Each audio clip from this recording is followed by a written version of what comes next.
Plastic pollution বন্ধ করার জন্য আইনের প্রয়োগ করা শুরু হয়েছে। 15টা আইটেম বন্ধ করার উদ্যোগ নেওয়া হয়েছে। এর মধ্যে স্ট্র, যাতে প্লাস্টিক যেন না হয়, one time use, plate, crockeries, সবচেয়ে ডেঞ্জারাস হলো চকলেট, বিস্কিট, এগুলোও প্লাস্টিকে দেওয়া যাবে না। ইভেন মেডিসিনও না। আমাদের এই আইনটা এমনভাবে করা, 15টা আইটেমের ওয়ান টাইম ইউজ কোনো প্লাস্টিক ব্যবহার করা যাবে না। মেডিসিনের ট্যাবলেটের মোড়কও ওয়ান টাইমে ইউজ হয়। পরিবেশকে ম্যানেজ করার জন্য যে পোস্ট ইউজ, মানে যে ফেলে দেয়, ওর জন্য দায়ী মিউনিসিপ্যালিটিও।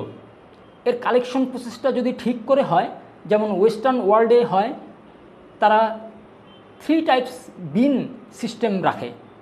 যেমন রিসাইকেল করা যায় সেটা এক জায়গায় রাখে, যেটা রিসাইকেল করা যায় না সেটা আরেক জায়গায় রাখে।